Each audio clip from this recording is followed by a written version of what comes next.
Fala galerinha do universo do código front-end, tudo bem com vocês? Hoje eu vim aqui falar sobre segurança no nosso sistema SaaS criados aqui no Lovable. E antes de começar o vídeo, eu já quero pedir para vocês deixar o like, se inscrever no canal, deixar o comentário aqui embaixo de qual é a dúvida de vocês para mim tirar nos próximos vídeos. E para quem não sabe, nós viemos criando um e-commerce aqui no meu canal.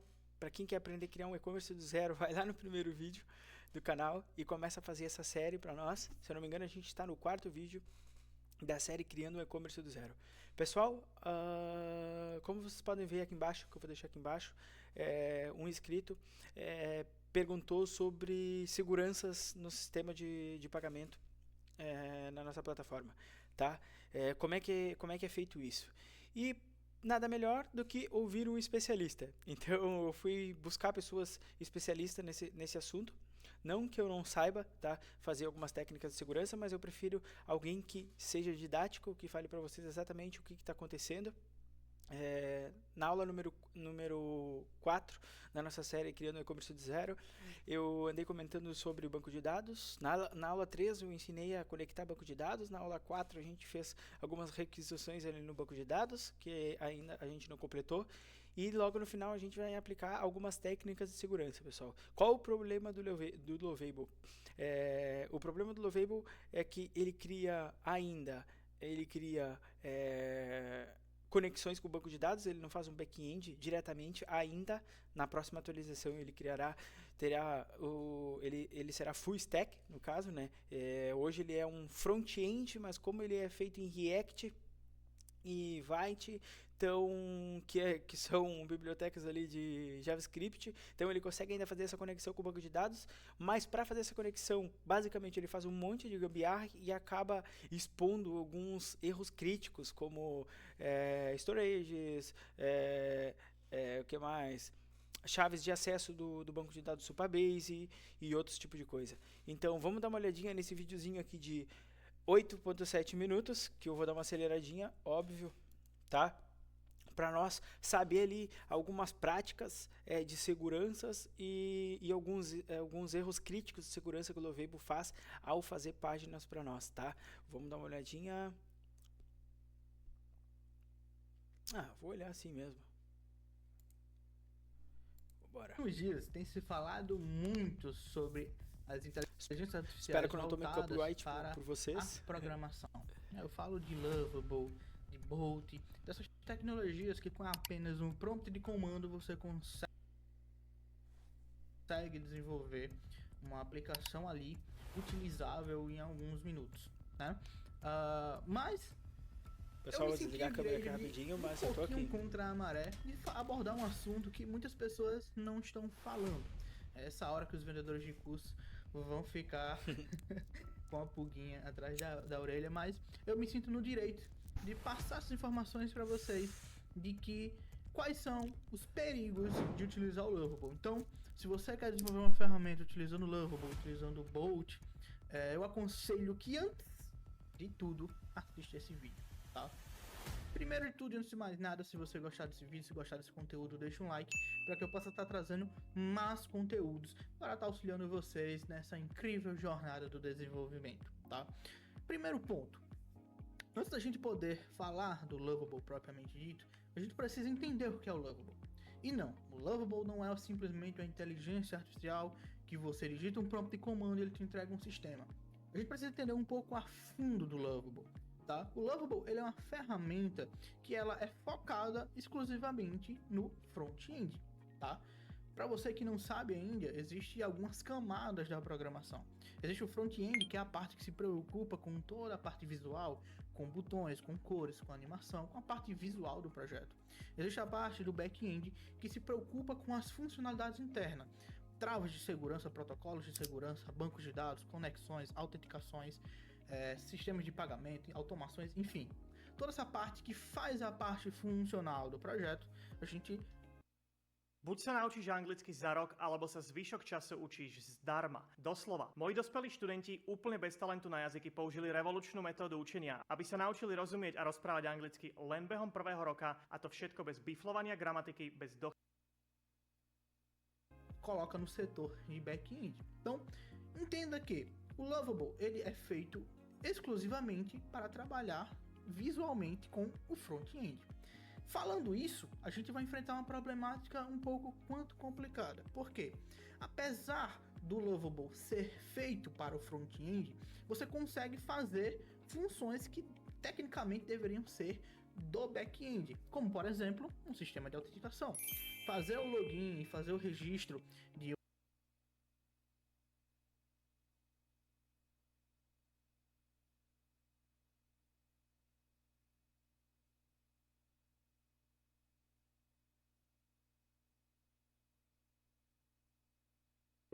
uma página de login e de registro normal, deveriam ser funções do back-end, já que a parte de autenticação e de segurança, como eu falei anteriormente, é o back-end. Porém, o Lovable consegue executar isso. Por que o Lovable consegue? Porque o Lovable ele é desenvolvido utilizando uma tecnologia chamada React, utilizando o Vite como o seu framework, tá? É um pouquinho mais técnico, se vocês quiserem, eu abordo esse assunto um pouquinho mais técnico nos próximos vídeos, mas eu quero ser mais objetivo e mais claro. Só que, por que ele consegue executar isso se ele trabalha no front-end? Justamente por ele ter o React, que é desenvolvido em JavaScript. E o JavaScript ou TypeScript, ele consegue executar funcionalidades. Ele consegue fazer ali uma autenticação de login, ele consegue fazer um registro no banco de dados. Só que qual é o problema disso? Por ser uma aplicação front-end, essas informações elas ficam visíveis. Então, por mais que o Lovable, o React, a tecnologia que ele utiliza consiga executar essas funcionalidades, não é saudável que você execute. Por quê? Porque essas informações acabam ficando visíveis. E eu quero mostrar isso na prática para vocês. Eu vou mostrar para vocês uma aplicação de um colega que estava desenvolvendo um sistema, mandou para eu dar uma olhada, e a aplicação dele faz todo o processo de login e de registro utilizando o Lovable, utilizando o React. Ele deu comandos lá para o Lovable fazer, o Lovable fez, só que em contrapartida, as informações do banco de dados ficaram expostas. Imagina o perigo disso. Imagina você desenvolver uma aplicação no Lovable lá, com login, com registro, com processo de pagamento, com tudo bonitinho. Quando você está online com vários usuários, vem um hacker, pega suas informações e deleta todo o banco de dados. Simplesmente porque os dados de acesso do seu banco de dados estão visíveis. Então, eu vou mostrar na prática como isso acontece e que seja a título de conhecimento, para que vocês aprendam a se proteger. Bom, então, aqui já na tela do computador, eu vou mostrar para vocês o problema absurdo, gigantesco do Lovable, tá? Não vou mostrar as informações desse meu colega, nem nenhuma informação dele, para que ele não fique exposto, tá?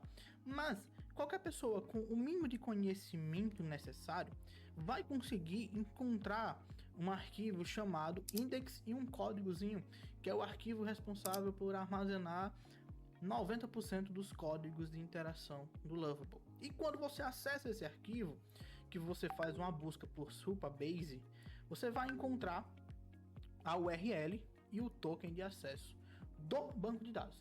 Isso acontece em toda e qualquer aplicação que utilize autenticação via Lovable, tá?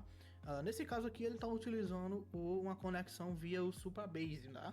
Mas não é um problema do Supabase. Qualquer outro banco de dados que ele venha conectar direto no Lovable, sem passar por um back-end ou por um sistema de autenticação via API, via JWT, vai ter essa falha de segurança, vai ter as informações expostas. Tá, e o que é que eu faço? O que uma pessoa pode fazer exatamente tendo acesso ao código de acesso e ao token de autenticação de um banco de dados, literalmente tudo. A pessoa consegue alterar, consegue editar, consegue excluir, consegue fazer tudo que um banco de dados permite fazer. Então, com um simples comando, bem simples na verdade, a gente conseguiu criar um códigozinho que ele lista todas as informações do banco de dados e me permite alterar, deletar, excluir e fazer tudo o que for necessário nesse banco de dados, né? Peguei aqui, escrevi um códigozinho bem básico e bem simples. Imagina, pessoal, acessa o banco de dados, extrai as informações e através dessas informações você pode deletar, criar todo o sistema e depois expor os dados dos clientes, então, documento, tudo. Esse é o problema. Tá louco, de você aí é pra matar, né? o Lovable como um sistema full stack. Vamos utilizar essa terminologia né, que ele não é. O Lovable, ele é feito para desenvolver partes gráficas e visuais de uma aplicação, o front-end. Não crie uma aplicação 100% Lovable e coloque online, principalmente se tiver meios de pagamento, ou se armazenar dados de pessoas, ou se pior ainda, se tiver que armazenar dados financeiros. Porque essas informações expostas podem prejudicar tanto você, que é o responsável pela aplicação, como as pessoas que confiaram a sua aplicação em informações pessoais. Então, enfim, Flávio, quer dizer que então o meu sonho de se tornar um desenvolvedor sem precisar programar foi por água abaixo? Não. Você tem sim como desenvolver aplicações sem precisar programar uma linha de código, só utilizando inteligências artificiais. Mas para isso, você tem que ter o mínimo de conhecimento necessário para poder utilizar as ferramentas certas e utilizar os recursos necessários para ter uma aplicação saudável, uma aplicação fluida e, o mais importante de tudo, uma aplicação segura, tá? Abaixo aqui eu vou deixar o meu link do WhatsApp, caso vocês queiram entrar em contato. Então, pessoal, basicamente esse foi o vídeo sobre segurança no front-end do Lovable. Já quero pedir para vocês aí se inscrever no canal do CTRL Ser, tá? Eu vou me inscrever aqui também. Muito bom o conteúdo. Só queria trazer isso para vocês. Como ele citou aqui, o Lovable ele faz o front-end e ainda ele não tem a peça fundamental que é o back-end. E como acontece isso, nós que estamos construindo o sistema temos que ter pelo menos a base para saber como as coisas funcionam, como são enviadas informações e requisições ao banco de dados e como a gente recebe isso no front-end, tá? Agora, como ele falou ali de exposição de dados de clientes, a gente vai olhar um caso que aconteceu lá nos Estados Unidos por uma equipe de programadores. Aqui basicamente o que eu vou mostrar para vocês o que aconteceu. Eu tenho pavor dessas propagandas. Como funciona o TIA, aplicativo em que mulheres avaliam encontros com homens e que foi alvo de um ataque hacker. Aplicativo comum dos mais baixados dos Estados Unidos, com proposta de ser espaço exclusivo para mulheres, falar em segurança sobre seus relacionamentos. Na última sexta-feira ele informou que um ataque expôs 72 mil imagens de usuários.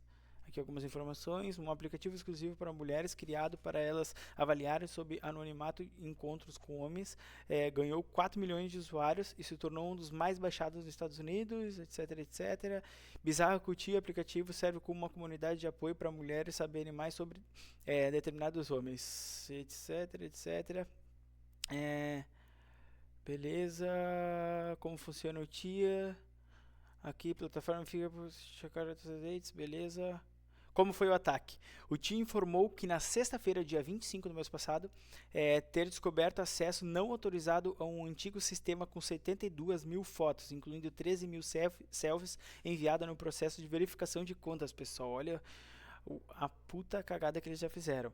As outras 59 mil imagens acessadas tinham de postagens, comentários e mensagens privadas enviadas há mais de 2 anos. O ataque foi discutido na véspera entre membros do fórum online extremista 4chan, que de acordo com o NBC News, na sexta-feira um usuário publicou um link para outras pessoas baixarem as imagens. Que sacanagem isso, né? Na segunda-feira, dia 28, a plataforma informou que soube que o ataque também afetou o conteúdo de algumas mensagens privadas. Segundo o site 404 Media, que revelou o caso, segundo a brecha, deu acesso a registros mais recentes que permitiu até mesmo enviar notificações para usuários no aplicativo. A plataforma diz que trabalha com especialistas da Autoridade de Segurança, com o FBI, para obter mais informações sobre o ataque e que vai oferecer suporte gratuito de proteção da identidade para as mulheres afetadas. Pessoal, para vocês verem a merda que pode dar, tá? Para vocês que sonham fazer um aplicativo de sucesso aí apenas com Lovable, mas eu venho trazer uma coisa para vocês que talvez vocês se alegrem um pouquinho mais, para não ficar um pouco com a pulguinha atrás da orelha, como se diz, que são novas atualizações, pessoal. Vai ser as novas atualizações do Lovable.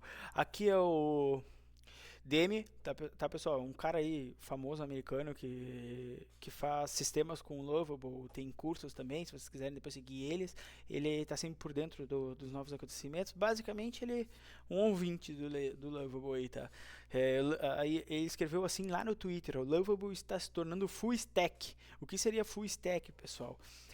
Hoje ele é basicamente back-end e com algumas gambiarras a gente consegue fazer o back-end, tá? Mas ele vai se tornar full stack, então ele vai ter a própria linguagem de banco de dados, digamos assim. Então ele vai fazer tudo, ele vai fazer a transição de dados, ele vai ser o front-end, ele vai ser o back-end e tudo isso. Aqui, ó, vamos ler a mensagem. O tweet dele. O Lovable está se tornando full stack. Em breve você poderá adicionar APIs, banco de dados ou até mesmo Cloud Stripe, pessoal, para pagamentos aí com cartão de crédito seguros, diretamente na sua compilação. Chega de soluções alternativas, que são as gambiarras. Esse é um modo bonito para gambiarras. Basta inserir e pronto. Imagine as possibilidades. API OpenAI com um clique. Back-end personalizado, backups integrados, futuro de criação de aplicativos chegou e é nativo. Lovable agora é Lua. Então, basicamente é isso, pessoal. Aqui algumas informaçõezinhas da nova atualização. Então, pessoal, agora o que eu quero mostrar para vocês? Eu quero mostrar para vocês um vídeo de outro canal, tá? Aqui do canal do Lucas Montano. Vamos dar uma olhadinha dele falando sobre esse caso, pessoal. Vou fazer um react aqui para vocês, no primeiro react do canal, tá? Vamos dar uma olhadinha aqui.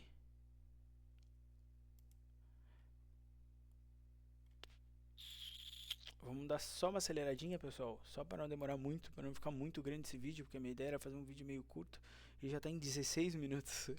Tem um chá que tá todo mundo falando hoje na internet. É um aplicativo chamado T-App. E aparentemente o time técnico desse aplicativo. Não sei se vocês têm são esse costume, mas eu tenho um costume brasileiros. É um aplicativo gringo com dev brasileiro. de ficar E acelerando. aparentemente vazou os muita vídeos, informação eu dos tenho usuários, ansiedade. vazou informações sensíveis, como foto e localização. Eu quero falar sobre isso hoje, mas sem necessariamente dar muita luz ao caso, porque eu ainda tô esperando uma resposta do pessoal que trabalha na empresa. Eu mandei um e-mail para um dos brasileiros que trabalha lá. Então assim que eles responder, eu vou dar o direito de resposta, até para ouvir deles o que aconteceu. Mas eu agradeço o Zanotto por ter mandado um link de um dos tweets que fala a respeito disso. Então deixa eu abrir aqui pra vocês. É esse tweet aqui. Esse tweet diz o seguinte, não sei quem é esse cara, mas é o seguinte. A nossa maneira de trabalhar nunca foi tão eficiente. A Monday.com possibilitou que a nossa equipe tivesse uma área de trabalho centralizada. Aconteceu uma merda, né? Alguém pisou na bola. E é basicamente, eu construí um aplicativo e acidentalmente vazei carteiras de motoristas de milhares de mulheres na internet. Esse é um outro nível de fucked up. Então, o que esse cara falou aqui, ó? Crypto Siberia. Too long didn't read. O apt armazena as fotos de todo mundo e os IDs, né? De forma não criptografada num storage bucket público do Firebase. Pra quem não sabe, o bucket aqui que ele fala é basicamente um container, tá ligado? Que tu consegue agrupar dados. Então, Pessoal, pra eles quem usam vem esse tal de bucket. seguindo a minha série de vídeos construindo um e-commerce do zero, a produção, a gente na aula passada criou alguns buckets no Supabase, tá? E não criou a proteção ainda. Então, pra quem vem seguindo aí, ó, esse é o que eu tava criando, que eu ensinei pra vocês, o buckets, a caixa, o container de arquivos que vai pra salvar os arquivos dos clientes. Imagina se um hacker consegue um token pra acessar esse bucket, ele tem acesso a todas as fotos. Foi exatamente o que aconteceu nesse aplicativo americano, tá? Com uma forma de armazenar objetos ou arquivos. Então, por exemplo, para armazenar os builds do Persua, eu uso o R2 da Cloudflare. Tu tem, por exemplo, coisas como o S3, que lá tu vai ter os teus buckets. Então, no R2, basicamente, aqui eu tenho algo parecido. São os recipientes, né, primários para armazenar cada arquivo. Então, tu imagina como se isso aqui tivesse público. E é público porque eu quero que tu, quando entre lá no site, tu consiga fazer o download, certo? Então, isso aqui é público. Quando tem um aplicativo, tu não quer que esse aplicativo, ele armazene as informações do usuário, como fotos e IDs, documentos, num bucket público. E, normalmente, quando a gente fala de Firebase Storage Bucket, a gente tá dizendo aqui que esses caras, eles não armazenaram, não é que eles não armazenaram de forma correta, tá? Eles não habilitaram, cara, basicamente, permissões de acesso. Então, normalmente, numa permissão de acesso dessas, tu tem um dashboard de administrador, tu vai possibilitar acesso admin, tu apenas o sistema admin pode ter acesso a esses arquivos, ou o próprio usuário, por exemplo, se tu quer que o usuário possa deletar seus próprios documentos, e assim tu está conforme aí ao LGPD, ao GDPR, que são as leis de proteção aos dados. E quando a gente fala sobre deletar, eu preciso mostrar esse tweet aqui do Rob, que ele fala o seguinte: então isso aqui foi uma mentira. O que foi uma mentira? No aplicativo, tu tira uma selfie e ali tá dito: não se preocupe, a gente deleta isso depois de verificar o seu gênero. E pra te ter uma noção, foram 13 mil usuários que tiveram Olha o que os caras fizeram, pessoal. Eles botaram uma notificação lá que após a verificação do sistema, a foto, a selfie ali, seria excluída, mas na verdade eles não excluíam, pessoal. Essa foto, na minha ideia, o que ela ia? Ela ia lá pro bucket, salvava com o ID do usuário, tá? o sistema de verificação, se existe sistema de verificação, entendia que existia um novo ID de usuário, ele buscava aquela foto lá no bucket, no container de imagens, fazia a verificação ali entre o documento daquela pessoa, tá? A carteira de motorista, a identidade, não sei se tem identidade nos Estados Unidos, mas em si, o documento que ela enviou, traçava as imagens com IA, possivelmente, tá? Se fazia isso e deletava essas imagens, mas como vocês puderam ver, eles não deletavam essas imagens depois do cadastro dessa pessoa, pessoal. Eles adicionavam ela num bucket que não tinha nem segurança. Agora vocês imaginam o erro crítico que tinha aqui. Então, foto e ID vocês já vazados. E o estão aplicativo, por dentro ele foi desenhado para ser um lugar seguro, né? Pode pra ser usado acontecer. pelas mulheres. Eu não sei do que se trata o aplicativo, a gente pode dar uma olhada aqui, vamos ver se a gente consegue entender a partir dos Reels. Vamos dar uma olhada nos Reels deles. Sis, vamos lá, vamos dar uma olhada. Sister, se tu tá aí se perguntando se tem uma waiting list, né, pro ti, tem, enfim, tem uma fila ali, né. 200 mil mulheres pediram pra entrar no aplicativo durante a semana, no final de semana. O time faz o review de cada profile, de cada perfil. Tem mais aqui, vamos lá. You should encourage the women you're talking to online to do a background check on you before you ever meet them. As men, we have the responsibility to help set the standards for dating safety. Okay. Turns out, there's an app that does just that called T. It gives women access Cara, uma dica, assim, não dá pra entender nada que tu tá falando com esse áudio, cara, na academia, tá ligado? Tipo, sei lá, estranho. I was so scared for my sister to be dating again. Then I found out about the T app for women that is reverse image search, background check, criminal history. Any guy you're talking to, you can easily use these features to look him up before seeing him in real life. The reverse image search is literally insane. You take a picture from the guy's dating profile, put it in the reverse image searcher, hit search, it'll pull up all his real social media profiles. You'll see his Instagram, his real Facebook, even his LinkedIn profile. It is seriously such a game changer for women dating and Basicamente ele faz um screener aí de quem tá usando o aplicativo. Vamos ver se a empresa divulgou alguma coisa, ó. Usuários do T-App, queremos que esse espaço seja sempre transparente. Nossa comunidade é a nossa primeira prioridade. Há muita desinformação circulando, então por favor reserve um momento para ler isso aqui. Descobri um acesso não autorizado a um sistema de dados arquivado. Se você se inscreveu no TIA após fevereiro de 2024, todos os seus dados estão seguros. Esse sistema arquivado armazenou cerca de 72 mil imagens enviadas por usuários, incluindo aproximadamente 13 mil imagens de selfies, incluindo identificação de foto enviadas durante a verificação da conta. Essas fotos não podem ser vinculadas a postagens dentro do TI. Adicionalmente, 59 mil imagens publicamente visíveis no aplicativo de post, comentário e mensagens diretas. Ok. Agimos rapidamente e estamos trabalhando com alguns especialistas de segurança mais confiáveis para mais informações. Por favor, visite o link na bio. Então, o aplicativo ele tá fora, pelo jeito, tá indisponível e eles estão trabalhando aí com o time de segurança. Cara, assim, eu nunca tinha ouvido falar nesse aplicativo, provavelmente tu nunca tinha ouvido falar desse Pessoal, o aplicativo. aplicativo TIA, se vocês foram pesquisar, são brasileiros trabalhando lá, então vocês imaginam. Então, hoje em dia, eu nem sei o que brasileiro dizer, adora às vezes fazer o sai que uma, quer, o uau, fácil. teve um vazamento. Eu quero dizer, não, esse vazamento é de 2 anos atrás, só de usuário beta, agora é super seguro. Aí tu se questiona, cara, tu voltaria a usar o aplicativo? Ou tu começaria a usar o aplicativo? Depende. Se a proposta de valor do aplicativo for grande o suficiente, e tu tem certeza que agora eles são seguros, talvez tu começaria a usar o aplicativo. Então é muito louco hoje em dia de como o cara até fica desconfiando se um leak ele é uma jogada de marketing ou não. Mas voltando aqui pra esse ponto de deletar as imagens, né? Quando a gente fala de deletar as coisas num software, tem um grande problema na área, não é um grande problema, mas é um costume que todo mundo criou, que é não existe delete. O único delete aí numa tabela de dados que tu faz hoje em dia é o Júnior fazendo sem querer. Aquele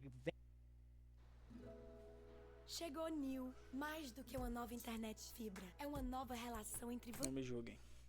velho meme, né? Delete Somewhere do Júnior. Ou melhor, o Delete Somewhere do Sênior que deixou o agente de IA rodar o Delete. Que foi o caso que a gente reagiu semana passada sobre o Replit ter deletado toda a base de dados dos clientes. Mas vamos lá, que nem o Date falou que os usuários de aplicativos web ficariam chocados ao saber que 99% das vezes excluir seus dados apenas define uma flag no banco de dados. Isso aqui ele tá falando de soft delete, tá? Então ele vive lá para sempre para ser hackeado ou intimado. Então, como que funciona o soft delete? Se tu é novo na área, tu vai achar que isso aqui é mentira que eu tô te falando, mas cara, é super comum e tá correto, tá? Normalmente na tua tabela tu vai ter 3 colunas: ID, name e uma outra coluna que é is deleted. Talvez tu tenha até uma quarta de deleted at, pra dizer quando que foi deletado. Quando o teu aplicativo quer listar os usuários lá dentro do aplicativo, então normalmente o aplicativo vai fazer um select nessa tabela. Ou então tu vai fazer o select numa view. Mas independente disso, em algum momento vai ter um where is deleted igual a false. Pode ser assim de forma explícita que tu faz, ou então em alguma outra camada de definição de acesso. Mas no final das contas, tu tá fazendo um select filtrando aqueles que não estão deletados. Então aqui tu vai ter true deletado, false não deletado e por aí vai. Isso aqui a gente chama de soft delete. Todo mundo faz isso, 99,9% dos aplicativos fazem isso e normalmente tá ok. Ou não. Na verdade, de acordo com o LGPD e com o GDPR, quando o usuário pede pra deletar a conta, tu deve deletar a conta. Isso não inclui apenas o que tá aqui, mas o que pode te ferrar também é se tu usa alguma aplicação, por exemplo, de monitoramento de usuários, uma aplicação de analytics, onde nesse analytics tu manda alguma informação sensível do usuário. Então, eu trabalhei num aplicativo que era uma rede social e, cara, esse é o maior pepino. Outra coisa, o que tu faz com os backups? Se o usuário pede pra deletar uma informação, tu não pode simplesmente deletar da tua tabela principal sem antes rodar rotinas pra excluir todas essas informações. Então, mesmo que no fim tu delete essa linha do banco, esse delete aqui, ele tem que rodar depois que tu já rodou várias rotinas de limpeza, cara. Então tu tem que remover dados de outros sistemas, tem que excluir, por exemplo, arquivos de backup. Isso aqui é o que tu deveria fazer segundo o GDPR. Aí depois de rodar isso aqui, tu vai lá e deleta a linha do banco. Então, Pessoal, tem um sistema de gerenciamento de clínicas médicas e o que ele tá falando aqui é deletação por cascata, tá? Vou deletar o cliente, sei lá, o usuário Jackson. O que eu faço? Primeiro eu deleto todos os arquivos daquele usuário, todas as informações, tá? Pra depois fazer o delete da conta final. Mas não, quando eles deletam apenas os usuários e deixam as informações, acaba dando esse tipo de merda. Vai deletar no final das contas ou não, o soft delete é algo que tu tu vai precisar fazer no teu sistema. Outra coisa, muitas vezes o usuário vai pedir pra fazer um rollback. O usuário vai dizer, não, eu me arrependi, me dá meus dados de volta. Isso tu inclui nos teus termos de uso. O Date fala aqui, ó, eu levei um esforço massivo para garantir que este não fosse o caso para Basecamp e do Rei, especialmente quando se trata de excluir arquivos de log, backup de banco de dados e todas as outras cópias auxiliares de suas coisas, que a maioria das empresas apenas mantém até o sol queimar. Então ele diz aqui, ó, nós excluiremos permanentemente o conteúdo em sua conta de nossos servidores 30 dias após o cancelamento e 60 dias aqui do backup. Então normalmente tu mantém um backup em uma janela de 60 dias, tu sabe que depois de 60 dias esse backup vai ser escrito por cima, e aí essa é uma outra forma também de tu deletar. Tu fala pro cliente, ó, no backup vai ficar durante 60 dias porque é a nossa janela de backup. E no final das contas, será que o usuário realmente se importa com tudo isso? Cara, olha os comentários no Instagram. Os caras estão relatando aqui que o aplicativo tá fora do ar porque eles estão corrigindo um problema de segurança. Aí tem um comentário aqui dizendo o seguinte, cara, nós não nos importamos. Podemos simplesmente aprovar a nossa candidatura. As faculdades respondem mais rápido do que isso. A guria tá mais preocupada, tipo assim, aprova logo meu perfil, tá ligado? Por que tu tá fora do ar? Azar. E tem 1.600 curtidas nesse comentário. Outros falando, sim, eu só vim aqui pra ver o que tava acontecendo. Tipo, pessoal, é um puta marketing, né? Deixar um puta furo. Aí, imagina, no mundo inteiro o pessoal, porra, quando ia conhecer um aplicativo americano, tinha, tá ligado? Quando eu ia saber desse aplicativo aqui no Brasil. Mas eles deixaram furo e agora eles sabem dele no mundo inteiro. Todo mundo sabe que ele vai arrumar esses furos de segurança. Se isso um dia foi furo, se já não foi uma estratégia de marketing dos caras. Eu não sei. Esses são humanos a trabalhar com essa aplicação. Não Não sei gostaria de de ser mais impressionado nada, agora. Eles tempo, em vez de serem, enfim, impacientes. Então, olha só que louco. Essa notícia que vazou os dados faz viralizar o aplicativo e, tipo, os usuários do aplicativo de você, tá, volta logo aí que eu quero meu perfil aprovado pra usar logo. Por favor, eu preciso encontrar alguém. O desespero é, tipo, você pode vazar meu CPF, cara. Não me importa, tá ligado? Vaza a minha localização, porque, pelo que eu vi aqui, também rolou um negócio de vazar as localizações. Isso eu não tenho certeza, tá? Mas, enfim, consegue linkar. Isso que eu não sei, eu não tenho certeza mesmo. Mas é muito louco, cara. Toda essa história e repercutiu bastante aí na mídia. Então, se tu colocar T-App, tu vai ver que, inclusive, tipo, aqui na Holanda, tá ligado? Tá saindo notícia a respeito. Se eu conseguir passar por algum paywall aqui. Aqui, ó, NBC News, tá? O que eles falam aqui? Os hackers invadiram o aplicativo T, que recentemente se tornou viral, como um local para mulheres falarem com segurança sobre homens, em dezenas de milhares de selfies e fotos de identificação de mulheres forem aparentemente vazadas online. Então eu não sei, ele viralizou por conta disso ou não. Um porta-voz confirmou o hack na sexta-feira à tarde. A empresa estima 72 mil imagens. Isso aqui a gente já leu. Então, ele foi projetado para funcionar como uma rede sussurros virtual para mulheres. Cara, então isso aqui é que nem eu falei, cara, tá mais dando o que falar sobre a empresa do que sobre o hack, tá ligado? Eu não sei o que dizer, cara. Eu aparentemente vendo aquele comentário, eu diria que isso tá sendo até melhor pra startup. Todo mundo esquece do vazamento que aconteceu. Quer ter uma ideia? A startup vai crescer 100% no meio do caos. É o que dizem, né, pessoal? Startups crescem no meio do caos. Eu tô olhando aqui umas coisas, eu nem vou compartilhar a minha tela, cara, porque a galera tá postando a foto de todo mundo, tá ligado? Que tava dentro do aplicativo. Tipo, bizarro, meu. Muito bizarro. Tem um artigo aqui no LinkedIn da Carmen, ó, que foi postado, o App Segurança o AppT, né? O vazamento e a quebra de confiança digital. O T, o aplicativo que surgiu com uma proposta de dating safety, existe desde 2023, yada. Para cumprir a sua proposta, o app funciona basicamente como uma rede social para mulheres, tá bom? Acontece que para ter seu cadastro validado, cada usuário precisa validar suas informações como prova de confiabilidade, anexando documentos pessoais e fotos no ato do cadastro. Deveria ser assim pra tudo na internet, né? Esse negócio de, cara, vamos proibir uma rede social por conta do que as pessoas estão falando. Não, vamos rastrear as pessoas. Tem todo esse papo, né? Não sei. Enfim, não é sobre o assunto. Até então tudo parece tranquilo, pois diante dos inúmeros casos diários de violência e homicídio, ter uma ferramenta com apenas um clique pode minimizar tais ocorrências. O que parecia ser uma solução virou um pesadelo. Aí aqui conta do vazamento, a empresa manifestou na sua página do Instagram e fez uma nota com algum esclarecimento. Entre eles mencionou que está contando com uma equipe especialista de cibersegurança. Mas a pergunta que fica é, por que só agora que a empresa veio se preocupar em estar protegida? Porque tem que entregar, cara, é vibe coding. Não tem tempo pra ficar se preocupando com segurança. Analisando a política de privacidade disponível no site oficial, é possível identificar que houve violação direta à própria política, que deixa explícito que as... Esse é o problema, pessoal. A gente acha que, quero fazer rapidinho, vou botar no ar. Não, existem normas, existem técnicas de segurança, existem validações para fazer sobre esse sistema. Não é só criar e botar no ar, tá? Isso daí a gente vai ver mais pra frente, técnicas de segurança e todo esse tipo de coisa. Selfies utilizadas para identificação ficam armazenadas apenas temporariamente e devem ser deletadas imediatamente após a finalização do processo. Um outro ponto a ser mencionado é que, ainda segundo a política, dados pessoais só serão mantidos enquanto houver uma necessidade legítima de negócio. Casos como o nos convida a refletir sobre uma verdade que vem incomodando diversas empresas. Investir em cibersegurança não é mais uma opção. Um episódio serve como alerta para startups e grandes empresas que operam com dados pessoais. Compliance e segurança não podem ser prioridades só após uma crise. É por isso que, tipo assim, nesse momento, cara, eu não contratei nenhuma empresa de cibersegurança para fazer segurança do Pursuer, né? Segurança sou Joe. Mas ao mesmo tempo eu não tô armazenando nenhuma informação do usuário. Só e-mail, obviamente, mas as regras no Firebase estão bem configuradinhas. É basicamente e-mail que eu tenho do usuário. Eu não armazeno teus prompts. Na verdade, o prompt do sistema sim, mas não o que tu pergunta, os dados que tu envia. Eu não armazeno nada. Eu não armazeno teu API key. Se tu deletar o aplicativo e instalar de novo, tu vai ter que configurar de novo. Eu não armazeno nada teu, cara. Então não vai ter vazamento do Pursuer. Não vai. Só não sei se isso é bom, né? Na real. Porque o esse app, ele viralizou depois do vazamento. Pô, a gente poderia fazer, né? Vaza os dados. O cara vai ver os dados. Não, os dados vazados são tudo só umas chave ID lá. Pô, cara. Boa. Vamos viralizar isso aí. Não esqueça de se hidratar e eu te vejo no próximo vazamento, no próximo vídeo. Então, galerinha, já quero pedir pra vocês se inscrever no canal do Lucas Montano, falando aí sobre o ataque hacker no aplicativo T. Então, basicamente, esse é o vídeo de hoje. Eu quero que vocês, eu quero que esse vídeo incentive vocês a estudar um pouquinho mais, tá? Se aprofundar nos termos de segurança, no front-end, como é que funciona com React, tá? Que é a base do Lovable. Como vocês puderam ver aqui, na próxima atualização a gente já vai conseguir resolver com prompts grande parte desses problemas, tá? com um back-end integrado, não um back-end funcionando no front-end, tá? Espero que vocês tenham gostado desse vídeo. Antes de terminar, já quero pedir para você se inscrever no canal, deixar o like, deixar o comentário aqui embaixo. E amanhã ou depois já tá vindo o vídeo 5 da nossa série Construindo o E-Commerce do Zero. A produção. O vídeo de hoje é esse. Espero que vocês tenham gostado e até o próximo.